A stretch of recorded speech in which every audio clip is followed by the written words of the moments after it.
entonces, ¿sobre qué está basada tu fe? ¿Ya? ¿En qué estás apoyando tu fe?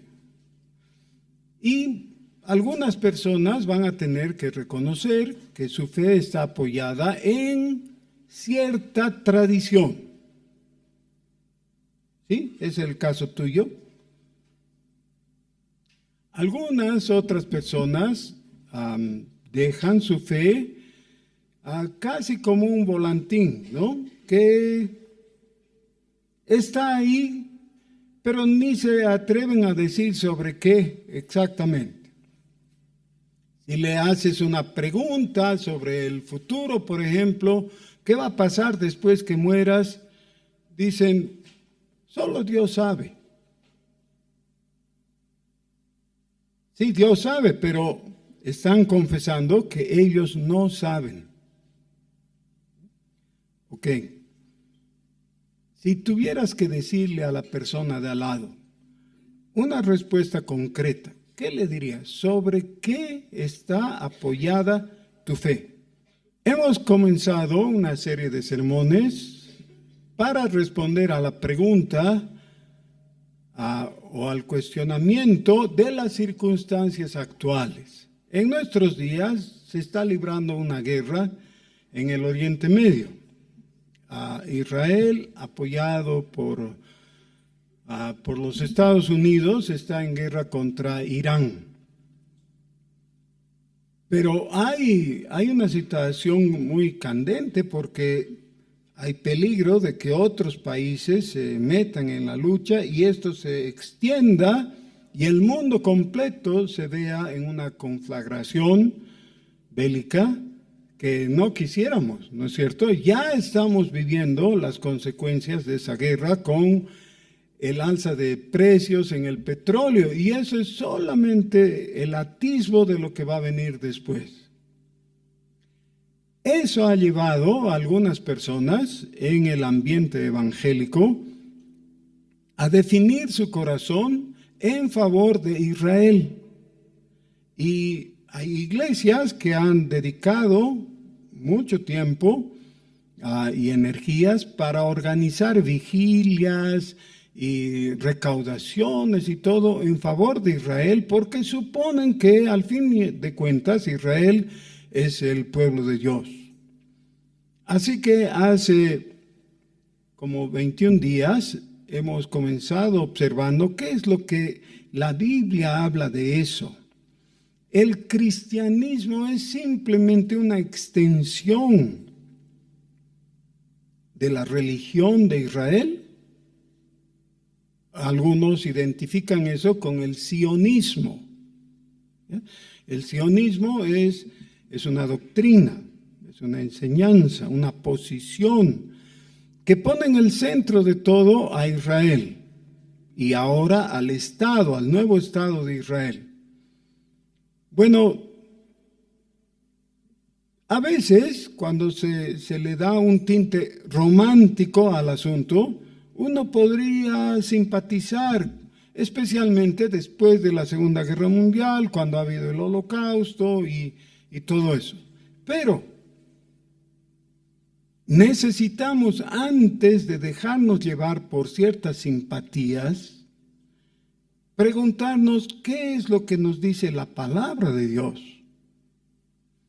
Y por supuesto a todos se nos vienen textos del Antiguo Testamento, especialmente de los Salmos y los libros proféticos y los libros poéticos, donde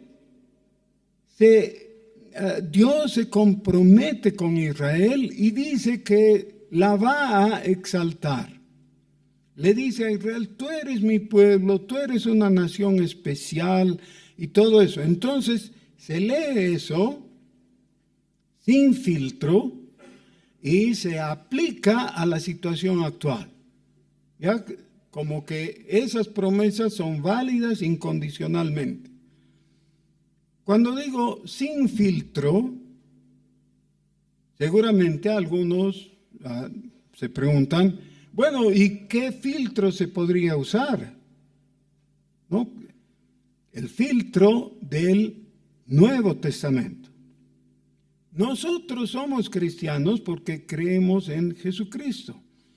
La doctrina cristiana es el cristianismo, o es la doctrina del cristianismo. Y en el cristianismo, el foco de todo el asunto no es Israel, es Jesucristo. Y si no comprendemos eso, vamos a estar como Lucía. ¿Se acuerdan? Al principio hemos puesto 4 sillas y le hemos pedido a Lucía que distribuya su peso en las 4 sillas. Y ella me ha tomado el pelo porque ha puesto una silla sobre otra y claro, ha destruido mi ejemplo. Lo que yo quería, pero está bien, no es su culpa, ¿no? Ella no sabía de qué se trataba.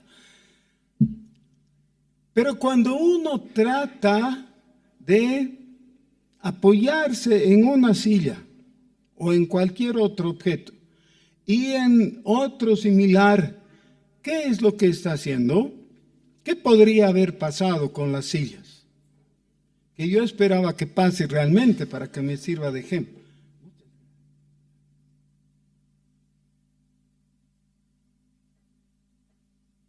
¿Qué podría haber pasado? Que una silla se recorra y le quite justamente el apoyo que necesitaba, entonces tenga que refugiarse y posiblemente podría haber ocurrido que las 4 sillas se separen y ella caiga.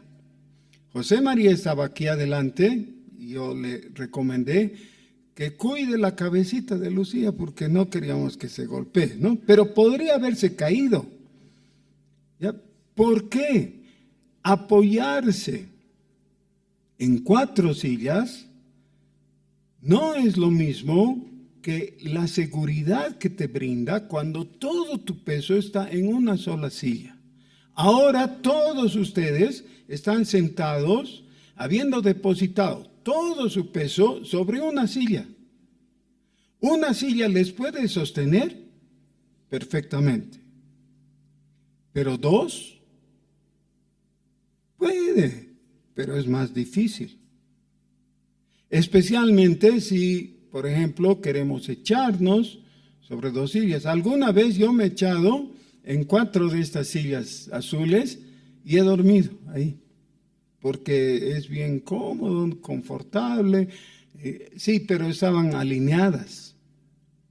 Pero si están en cruz como estaban ahora, es muy difícil poder utilizar esas sillas. Ahora, vean. Todos nosotros necesitamos que nuestra ideología descanse sobre algo preciso. ¿Sobre qué? Uno de los textos que se repite en el Nuevo Testamento, tomado del Antiguo Testamento, es la piedra que desecharon los edificadores ha venido a ser la cabeza del ángulo. En cierta forma, todo el edificio antiguo, aún una ciudad, estaba apoyada en la piedra angular. Es decir, de la piedra angular venían los vectores, las medidas, las direcciones de todo el edificio. Si alguien ponía una piedra fuera de lugar, le decían, esta no está bien. Y él decía, pero a mí me parece bien. No, no está. Mira la piedra del ángulo. ¿Ya? Sobre eso comienza. Ahora, vamos a suponer, alguien te dice, ¿qué es pues eso del cristianismo? Tú que te llamas cristiano, ¿qué es el cristianismo?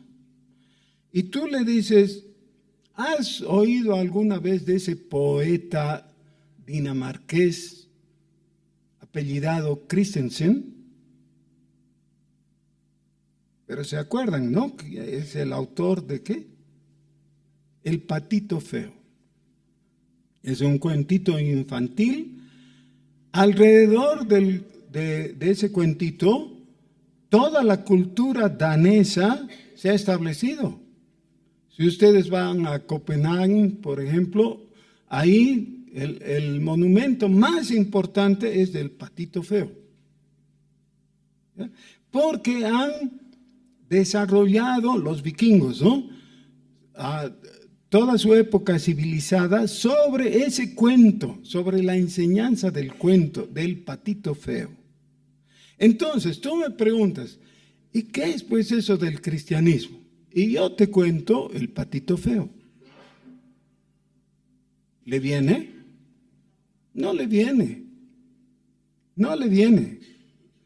¿Sobre qué está basado tu cristianismo? Es decir, tu doctrina cristiana. ¿Sobre qué? Sobre el mito de Manco Cápac y Mama Ocllo, ¿no? Que descendieron del sol y se establecieron en el lago Titicaca. Y claro, los eclécticos dicen, pero ¿por qué no? Tomemos lo bueno de esto y lo bueno del otro y lo mezclamos, lo organizamos y vamos a tener algo mejor. Bueno, quizás podría hacer eso en toda la enseñanza de la cocina. Hay personas que mezclan cosas de la cocina de aquí y de allá y sacan algo bueno, ¿no? Rico. Para la cocina está bien, puede ser ecléctico. O si eres un teórico del fútbol, también puedes decir, a ver, vamos a seguir la escuela de tal con la del otro y a ver qué sale. Y sale bien, pero no en el aspecto espiritual.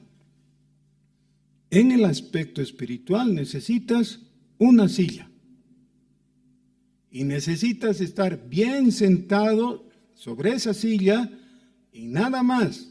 No depositar tu peso en esta silla y en la otra y en la de más allá. Así no funciona, no sirve. Ahora entonces, no es cuestión de leer el Antiguo Testamento, más o menos comprenderlo y aplicarlo directamente a nuestra época. Sea bajo la visión que sea que tú tengas. ¿Ya? Cualquier visión no va a servir si haces eso. Esa secuencia no sirve. Leer y aplicar directamente. No. Necesitas leer el Antiguo Testamento y comprender o interpretarlo por el Nuevo Testamento. Porque en el Nuevo Testamento tenemos la revelación de Jesucristo. Ahora hemos visto que en un momento histórico sobresaliente, de máxima importancia, el apóstol Pedro se plantó frente al pueblo de Jerusalén y los que habían llegado en peregrinaje para la fiesta de Pentecostés y les dijo, varones israelitas, esto es lo que ha ocurrido.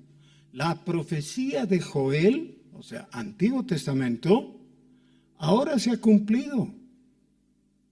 Todo lo que dijo Joel ahora está ocurriendo, porque Dios ha derramado el Espíritu Santo sobre los que estaban aguardando la manifestación de Jesús. Esa es una interpretación totalmente diferente de lo que los judíos habían hecho hasta esos días. ¿Y cuál es la explicación? La explicación en Hechos capítulo 2 es que Pedro toma la cabeza de los judíos, todos eran judíos ahí en ese momento, por si acaso, ¿sí? Todos judíos. Toma la atención de esos judíos y cambia de dirección. Y les obliga a mirar a Jesucristo.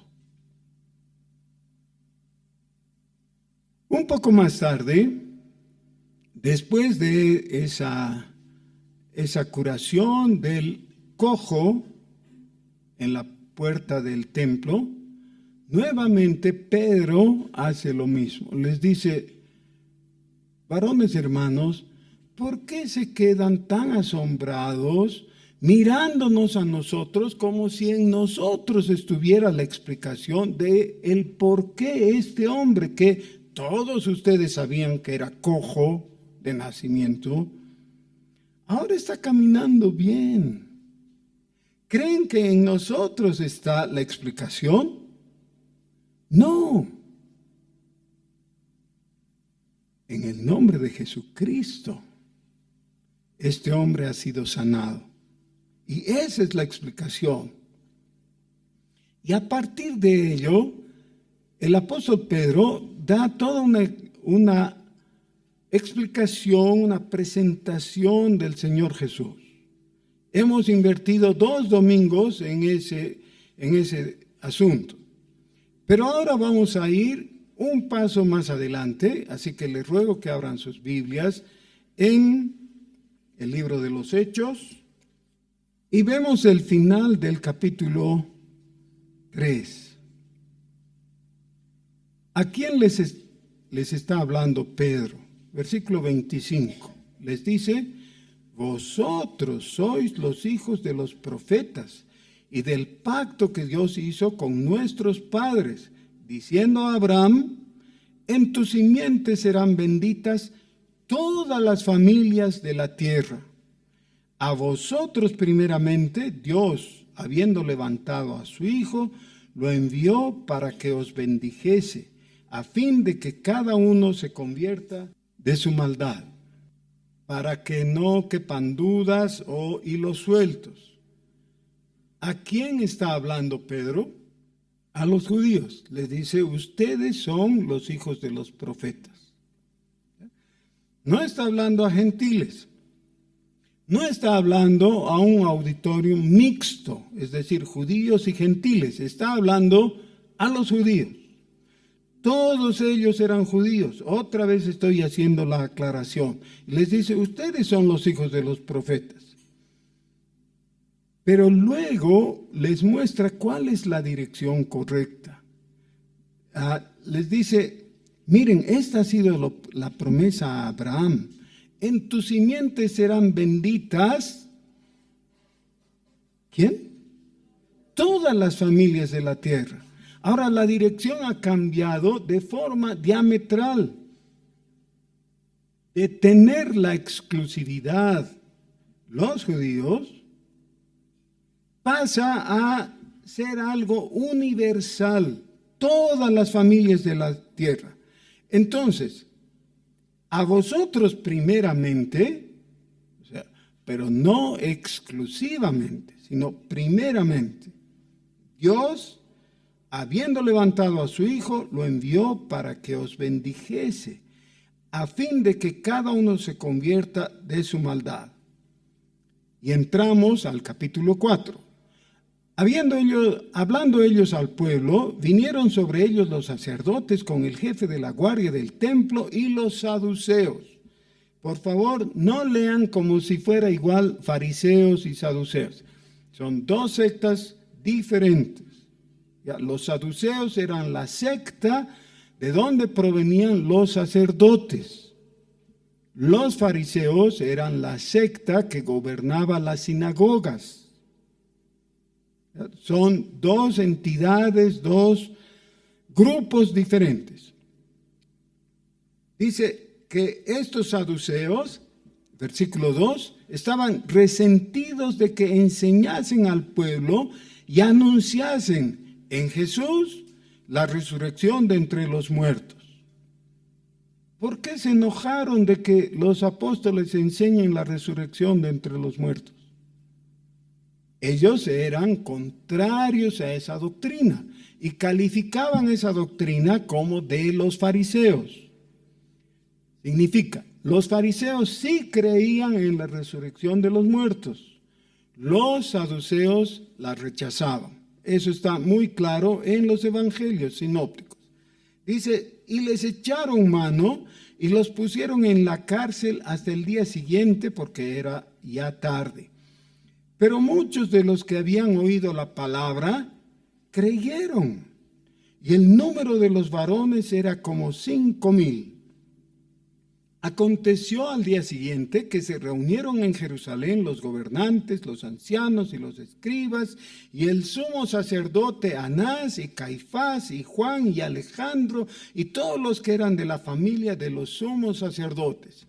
Y poniéndoles en medio, eso es a los apóstoles, ¿no?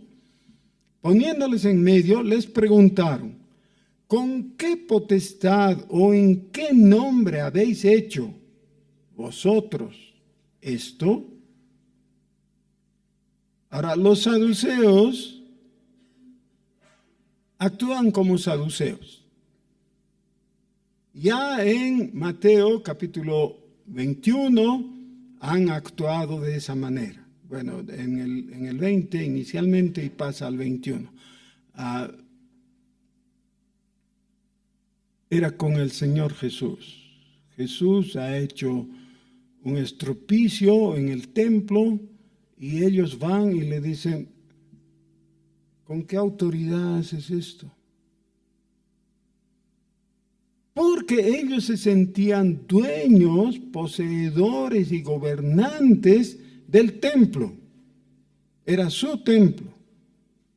Y efectivamente todo lo que se recaudaba en el templo iba al arca de los saduceos, de los sacerdotes, no de los fariseos, por si acaso. ¿Con qué potestad? Entonces Pedro, lleno del Espíritu Santo, les dijo, y ahora por favor presten atención porque este parece ser el último momento en que de forma oficial el judaísmo está en diálogo con el cristianismo. Ellos no se dan cuenta de la trascendencia del momento, pero era así de importante. Por última vez va a haber algo que se pueda de alguna manera llamar diálogo. Entonces Pedro, lleno del Espíritu Santo, les dijo: gobernantes del pueblo y ancianos de Israel.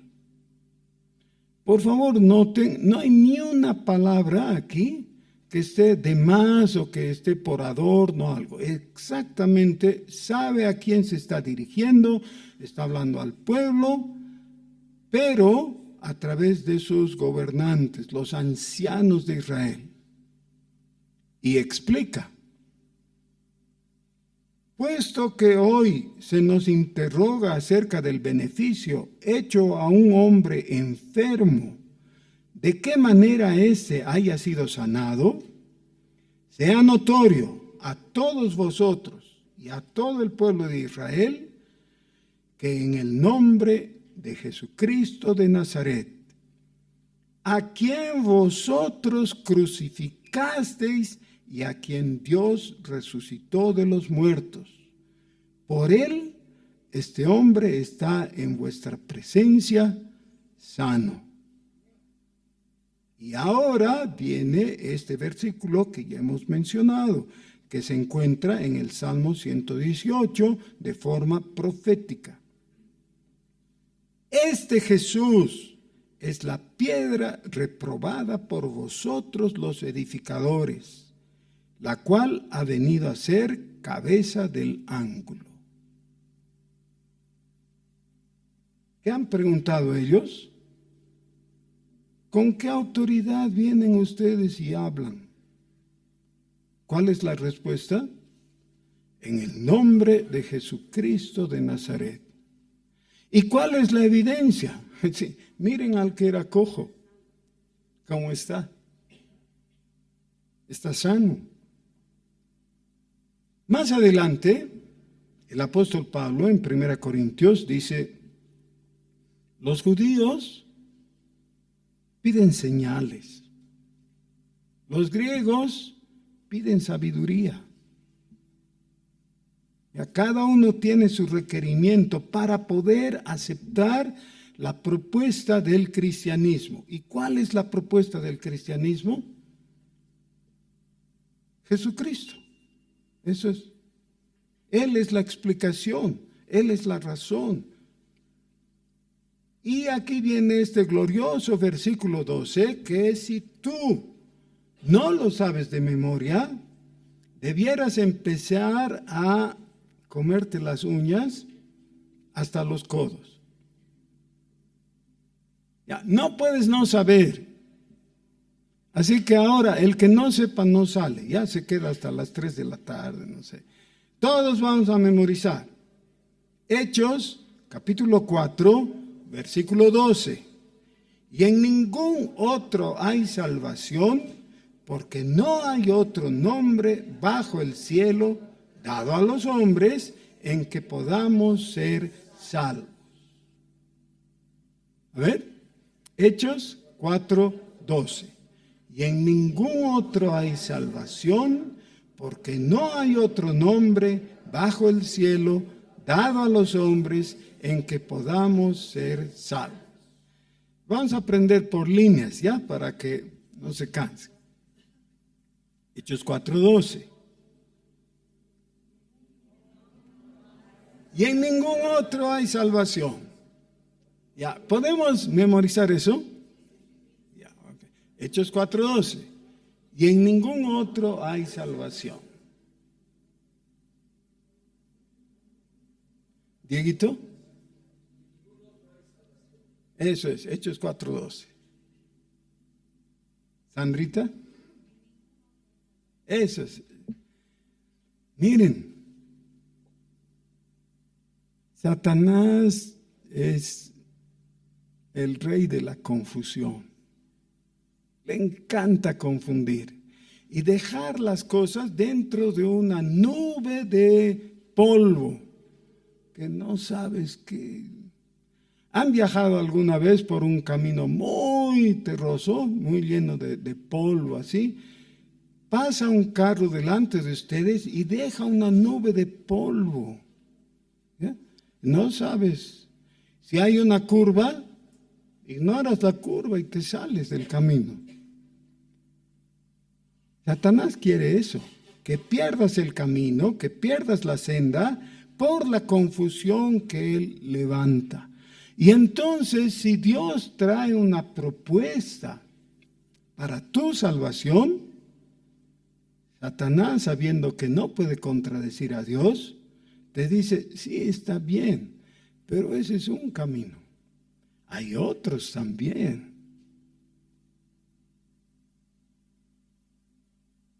Más adelante, en el libro de los Hechos, en el capítulo 16, se cuenta que el apóstol Pablo y Silas estaban caminando por la ciudad de Filipos.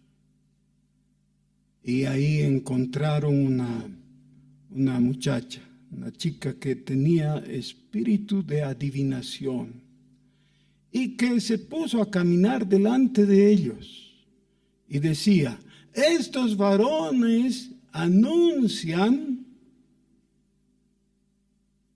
un camino de salvación.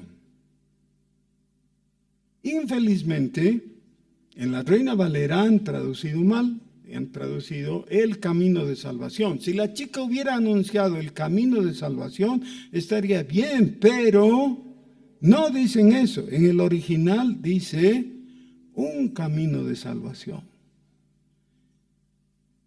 Después de un tiempo que actuó así, el apóstol Pablo, indignado con eso, echó fuera al demonio.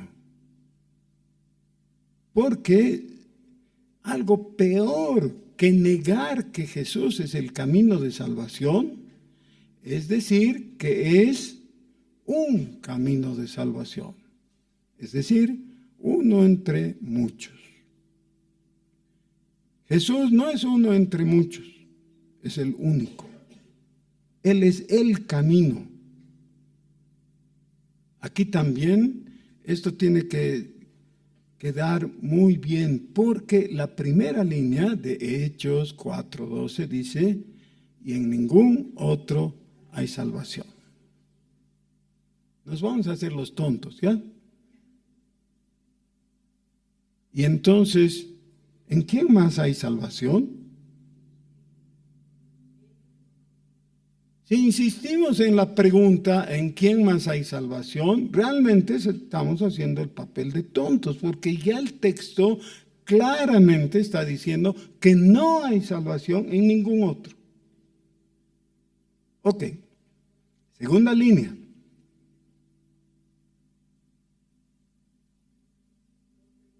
Porque no hay otro nombre bajo el cielo. No hay otro nombre bajo el cielo. Y sobre el cielo,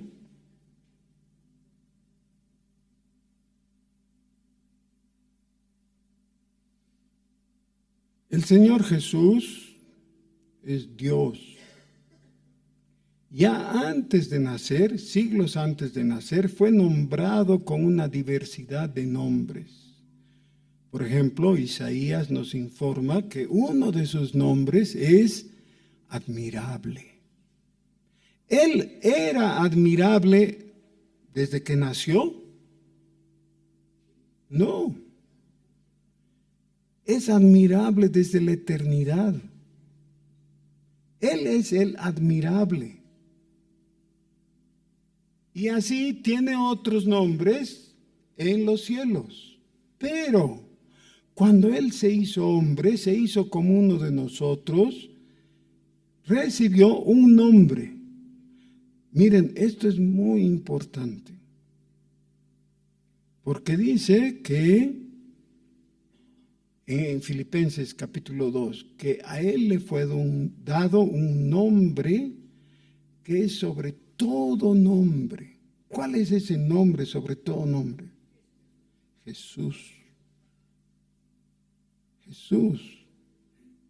Entonces no tendría que extrañarnos que aquí nos diga en el libro de Hechos que en el nombre de Jesús este pobre cojo no está más cojo. Está sano. Y cuando les preguntan, ¿por qué? ¿Por qué está este hombre así? No es nuestro mérito. No es por nosotros. Es por su nombre. Por el nombre de Jesús. En el nombre de Jesús. ¿Ok? Tercera línea. Dado a los hombres.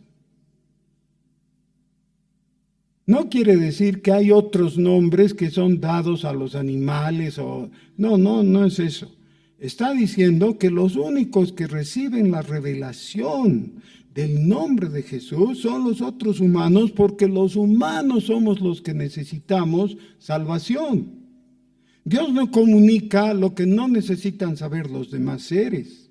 Nosotros necesitamos, poniéndolo en sencillo, si nosotros pudiéramos pararnos delante de Dios y decirle, Señor, Dios, creador mío, ¿cómo puedo ser salvo? La fórmula corta es en el nombre de Jesucristo, en el nombre de Jesús, porque ese nombre ha sido dado. Hace algunos años me encontré en la plaza de Obrajes con una señora que había sido mi compañera en el colegio y claro, nos reconocimos y saludamos cariñosamente y todo. Entonces me preguntó, ¿qué estás haciendo? Y yo le dije, soy pastor evangélico.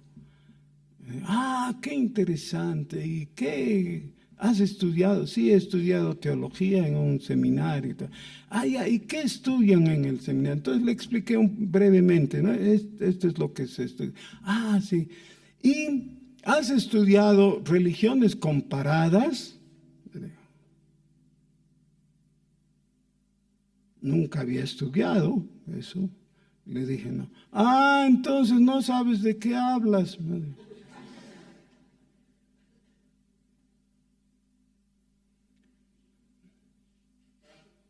Y yo fui a mi casa a llorar y Roxana me consoló y resulta que no sé de lo que hablo. ¿Saben qué? No necesito. Después he estudiado y he enseñado en el seminario teologías contemporáneas y todo eso, así que no voy a decir soy un ignorante, pero no estoy ni un milímetro más cerca por esos conocimientos que solamente son culturales. El conocimiento que me da salvación es el conocimiento del nombre de Jesús. Porque en el momento crítico, cuando yo necesite responderle a Dios, voy a tener la respuesta. ¿Cuál es la respuesta? Jesucristo. Eso es.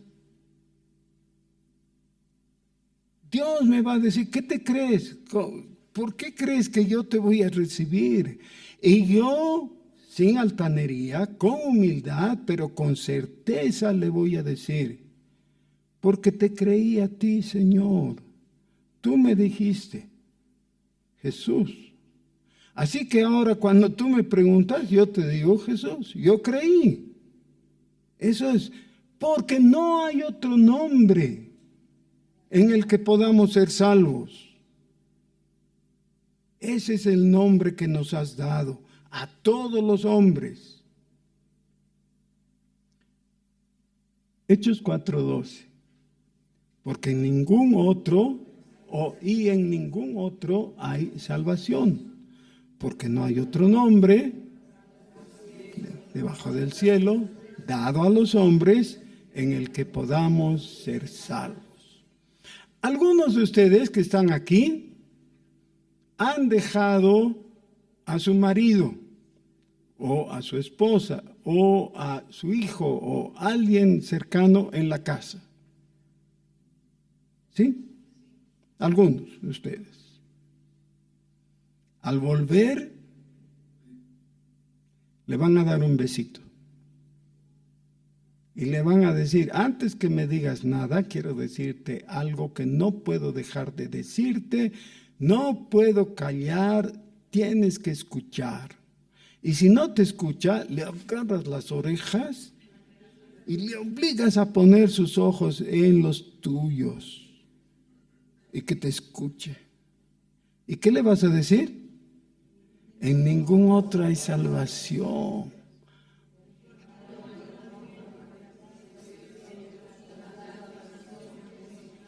Sí, el nombre de Jesús. Ahora, nos relata Lucas, entonces viendo el denuedo de Pedro y de Juan y sabiendo que eran hombres sin letras y del vulgo, se maravillaban y le reconocían que habían estado con Jesús. Y viendo al hombre que había sido sanado, que estaba en pie con ellos, no podían decir nada en contra. Entonces les ordenaron que saliesen del concilio y conferenciaban entre sí, diciendo, por favor noten, porque todo esto se nos informa para que nos demos cuenta cuál es la posición del judaísmo y cuán diferente es la posición cristiana. ¿Qué haremos con estos hombres? Porque de cierto, señal manifiesta ha sido hecha por ellos, notoria a todos los que moran en Jerusalén, y no lo podemos negar. Me impresiona la contundencia con que ellos mismos describen el hecho de que ha habido un milagro. Es evidente, es innegable, pero veamos qué conclusión toman ellos para sí mismos. Sin embargo, para que no se divulguen más entre el pueblo, amenacémosles para que no hablen de aquí en adelante a hombre alguno en este nombre. Yo no puedo pensar en alguien tan contumaz como este grupo de saduceos, los sacerdotes. Dicen, nos consta, así ha sido, no lo podemos negar, pero no.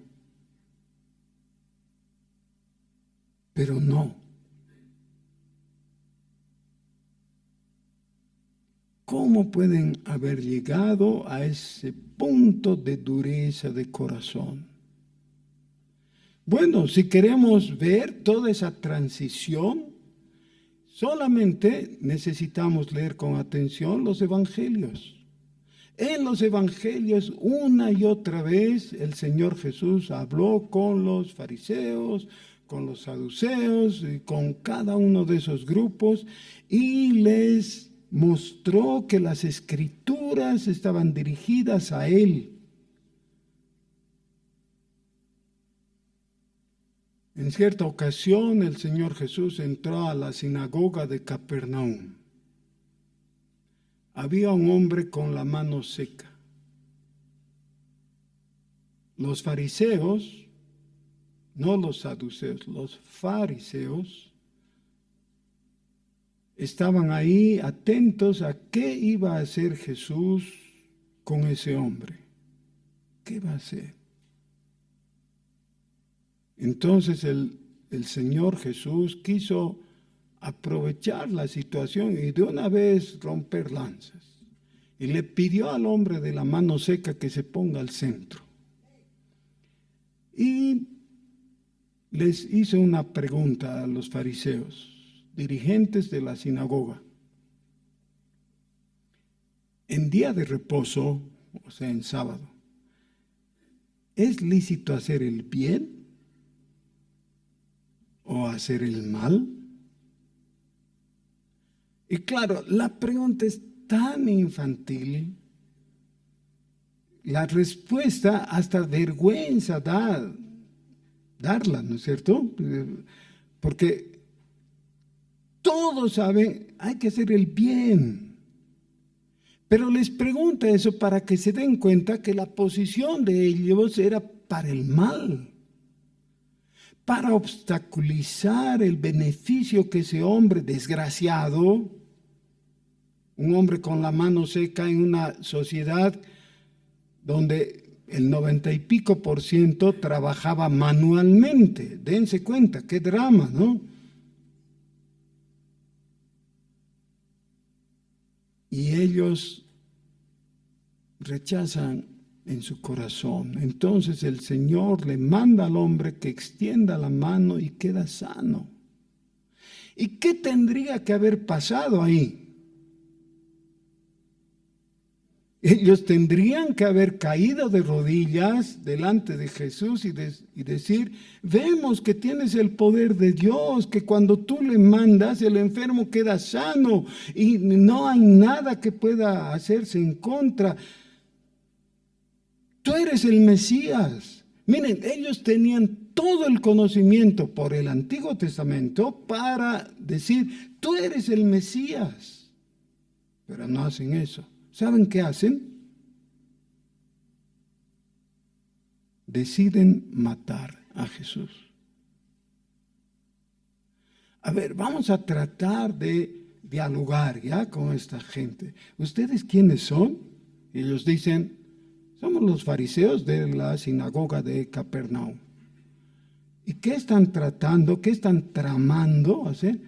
Vamos a matar a Jesús. ¿Y por qué quieren matar a Jesús? Podríamos explicar, bueno, es que es un violador, malvado, ladrón, destructor, no sé, traidor. Y ya, para que sea más o menos coherente, ¿no? Por eso lo quieren matar. Pero, a ver, escuchen, queremos matar a Jesús porque ha sanado a un enfermo.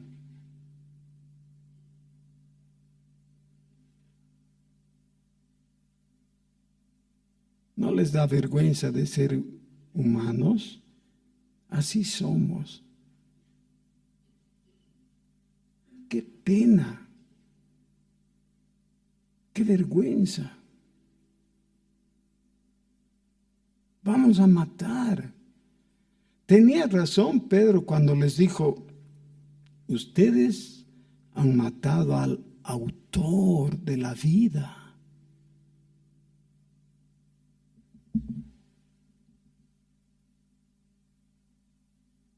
Me avergüenzo profundamente.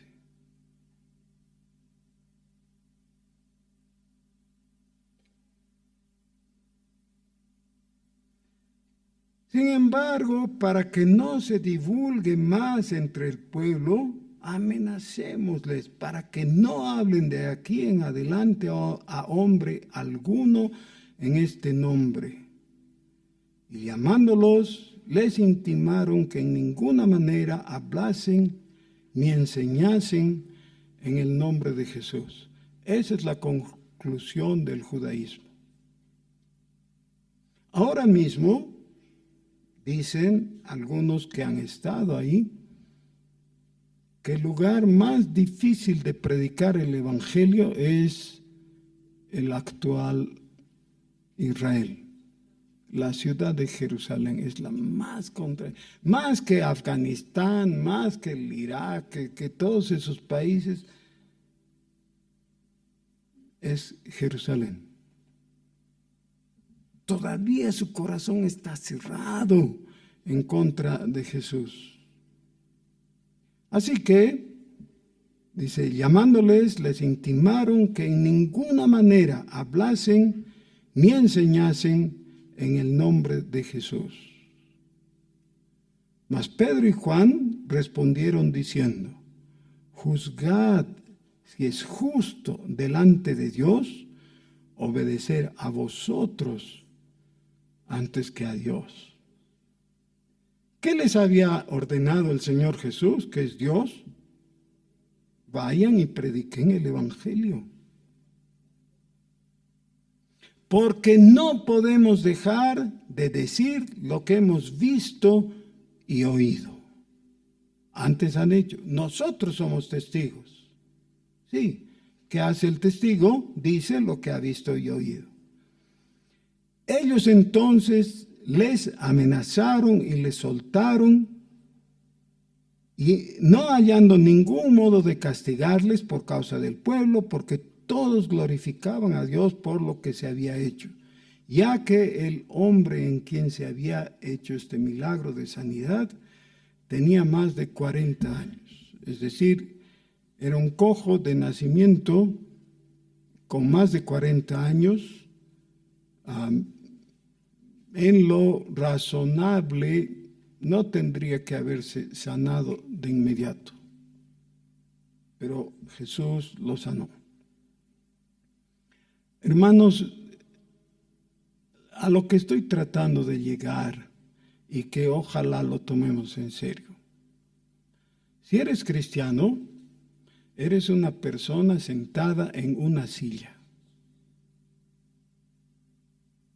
Esa silla es Jesucristo.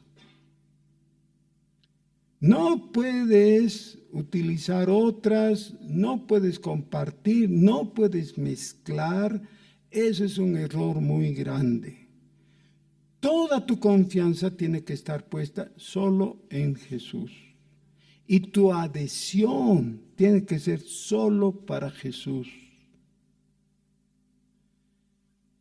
Después vamos a ver cómo se desarrolla un poco más, cómo fue la predicación a los gentiles, de carácter muy diferente, de forma muy diferente. Pero lo que vamos a hallar muy interesante es esa transición cuando tuvieron que predicar ya a un público mixto, compuesto por judíos y gentiles. ¿Cómo hicieron? ¿Cómo explicaron el evangelio?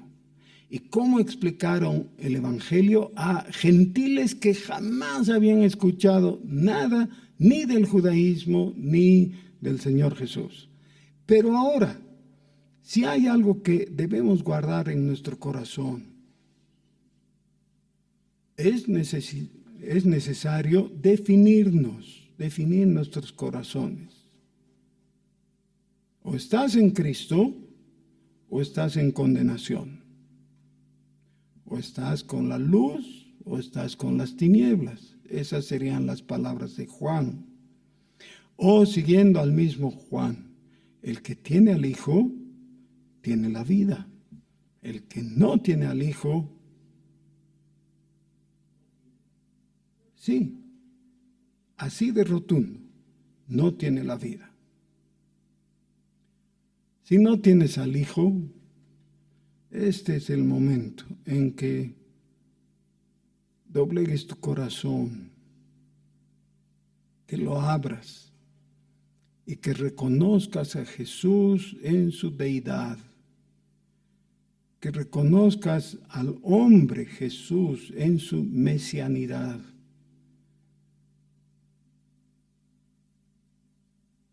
Que lo reconozcas como tu Rey y Señor.